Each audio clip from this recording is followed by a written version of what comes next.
Hello, Trevor here from Double Bill Movies. Right, so I've just finished watching the last of the Psycho box set. So last night I watched Psycho 3, now I've just watched Psycho 4, the beginning. I have to say, seeing all three back to back pretty much makes for a really good trilogy. I quite liked what happens in Psycho 4. After about halfway through the movie, it started to get a bit silly, and I can see why people don't like it very much. Now, I watched the theatrical version, so the widescreen version, but I do have some picture comparisons of both the TV version and the theatrical version. Also, some pictures from Psycho 3. So, Psycho 3, I actually found a better film to me than Psycho 2. I don't think any of them personally can beat Psycho. Alfred Hitchcock's masterpiece, really. It's just all the acting in it and everything. Like I said in the previous review of Psycho and Psycho 2, Anthony Perkins, the nuances in his performance is well, just amazing. The Psycho 2, 3 and 4, it just seemed like going through the paces a little bit. It wasn't bad acting by any means, it was brilliant acting, but so yes, I enjoyed the second one, but I found it a little bit long-winded. I was kind of waiting, okay, when's this going to get good? People have said it's good, when's it going to get good? When it did, when it started to reveal what was exactly going on, I was like, okay, now it's getting good, and I was impressed. But I found Psycho 3 a lot more of a slasher. Obviously, the first two aren't slashers as such, not by the standards we know now, but Psycho 3 was definitely more of a slasher. It was darker, it was more sinister, and I really like the way in which the story was told, and what happened and why it happened, and things like, you know, Mother moving and disappearing, and you could tell that Norman was like, hang on, this isn't normal. As if any of it's normal. But what I mean is, he knew sort of when it was him, and we could see when it was him manipulating things and this, that, and the other. And then all of a sudden she's gone, and he's a bit sort of aghast, like, well, where's she gone? And then when all that's revealed as to what's going on, I thought that was really cool. So yes, I actually preferred Psycho 3 to Psycho 2. But as I just said, watching them as a trilogy makes a brilliant trilogy. And I found with Psycho 2, I was waiting for Hitchcock's appearance. I have to say, you know, it's not a Hitchcock film, but I was waiting for his little cameo. And the fact that it was colour and not black and white, it sort of, that didn't matter, you know. But anyway, so this review is about these two films. So Psycho 3 and the one I've just watched, Psycho 4. I mean, that artwork, that cover is just brilliant. It, to me, is probably the best cover art for a Psycho film. And yes, I've reversed all mine out of my box set. Here's the box set here. I do have a unboxing of that, so I can leave a description in the below, a link to it, sorry, in the description below if you like. But yeah, so there's Psycho 3, and I love how sort of, here's the keys, and yes, and obviously this is the 2-disc because it has the TV cut. Well, not the TV cut, but the TV aspect ratio. So I think the film is exactly the same. It's just a different aspect ratio. Right, so let's have a look at some images.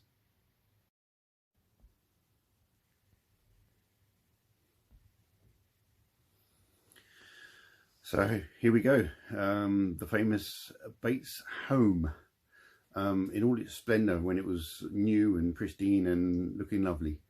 So yes, this is the theatrical cut, or the theatrical aspect ratio, should I say, which is 1:7:8:1, so it completely and utterly fills my big screen. So when you're watching it, you should not see any masks top and bottom at all. Now,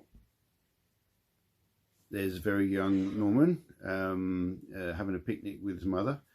Now, definitely something I noticed about Psycho 4, and what I was actually enjoying about it was it's disturbing. Now, you know, I don't like being disturbed. What I mean is, it was portraying to me pretty well the disturbance and what was sending him crazy, what was getting him to do the things he did.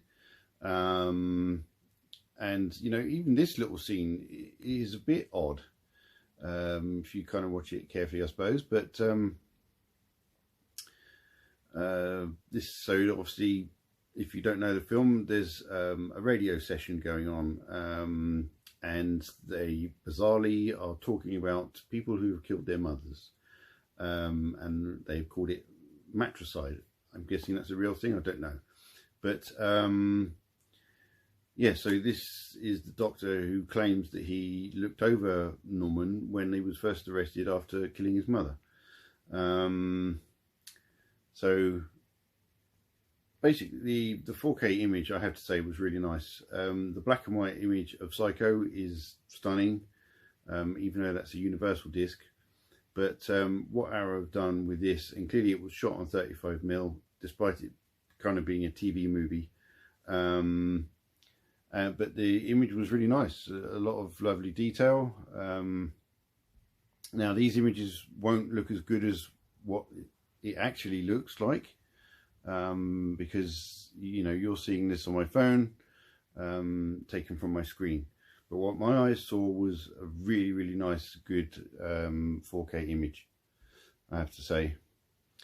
Now, there were some shots, and most of this sequence of Norman in the kitchen, which if you look closely was sort of done up like the kitchen in the Bates house, even though it wasn't, but the big window and everything above the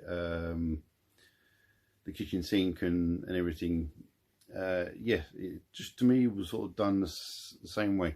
But if I zoom in on here, you can see how heavily grainy this is, and this, you know, as I've said in other reviews, film itself is a finicky thing.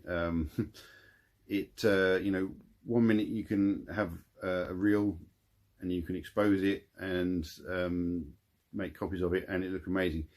And you go to the next reel in the same batch and it can look awful. So you know, they don't know until they code to process the film afterwards.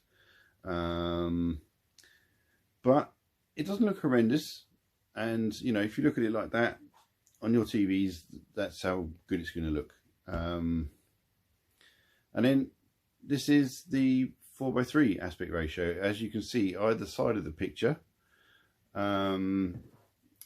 there are masks.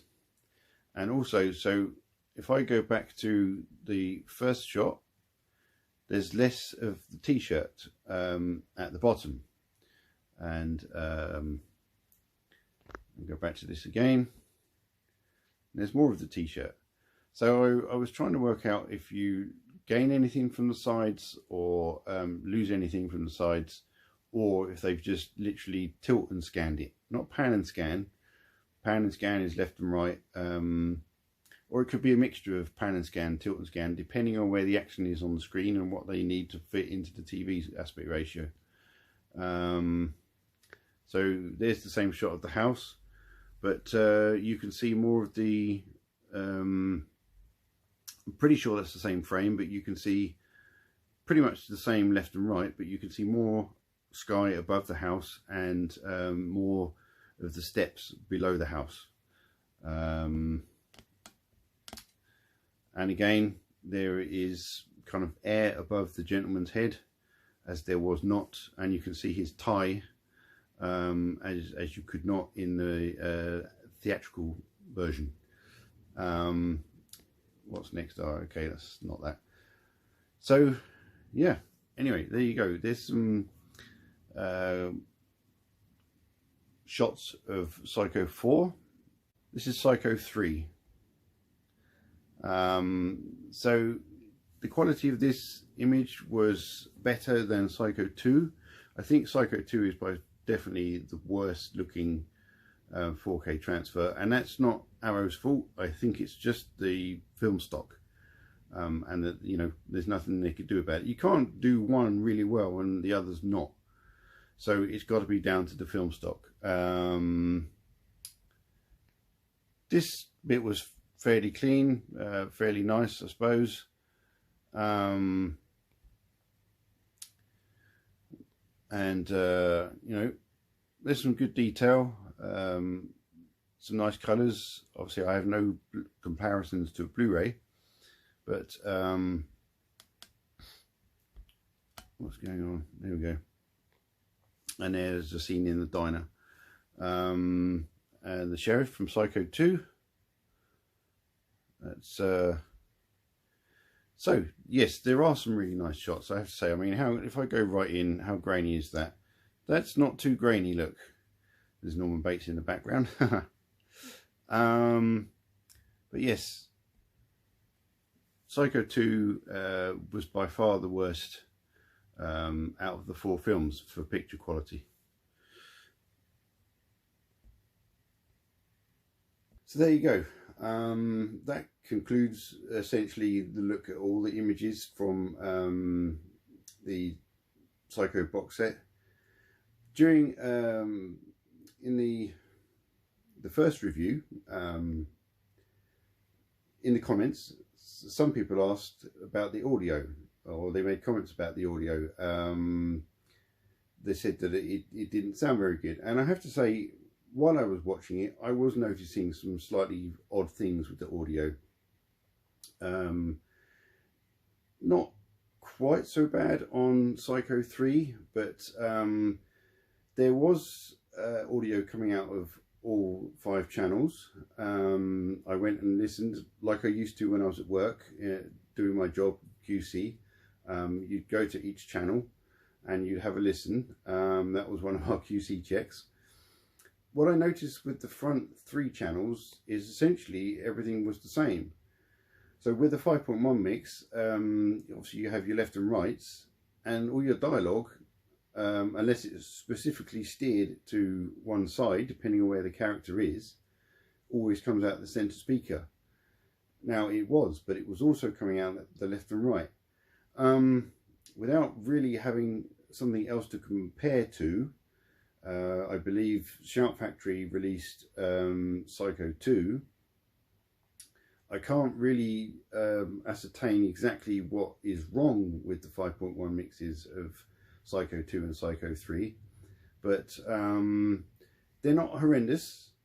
They're just not that good. And we have to remember that these older films, unless you put a massive amount of budget into totally remixing all the audio for a 5.1, you can only push certain bits into the surround channels and put a delay on it to give it a sort of surround feel. I never felt like I was in a surround field as such, and I think this is what people are picking up on. Going to Psycho, and that's Dolby, not Dolby, sorry, DTS-X. Despite not having the ceiling speakers, that sounded absolutely amazing, and I can tell that has had a hell of a lot of work and a hell of a lot of money put into it to create that mix. That was such an astounding mix for such an old film. It almost didn't match the fact it was a black and white film, but the fact that the image was so good, 4K black and white, it didn't sound out of place. Now Psycho 4 is only stereo. It sounded lovely. I didn't hear anything wrong with it. everything seemed in sync, and that was good. But yeah, so Psycho 2 and 3, not the best 5.1 mixes ever. If you have a comparison between the Shout Factory Blu-ray and this Arrow 4K, maybe you can work out what is not quite right. Anyway, so there we go. That's my review 1 day before release. Yes, I got mine last Wednesday. Just the postal system, Arrow have not sent this to me early on purpose. My channel's not big enough for that kind of thing. But I thought I'd get reviews and get all the films watched for you. So I hope you get something out of this. I hope you buy the box set. To me, this is going to be the best way to watch all of these films. You know, if you have the Blu-rays and you prefer those, then maybe wait for the standard editions, because you know that in X amount of months time or whatever, there should be standard releases for each film, as is quite normal with these box sets. So anyway, there you go. So please give the video a thumbs up. If you've got anything out of this review or any other of my other videos, please give them a thumbs up. And subscribe to the channel if you want to see more content like this. And until the next video, take it easy.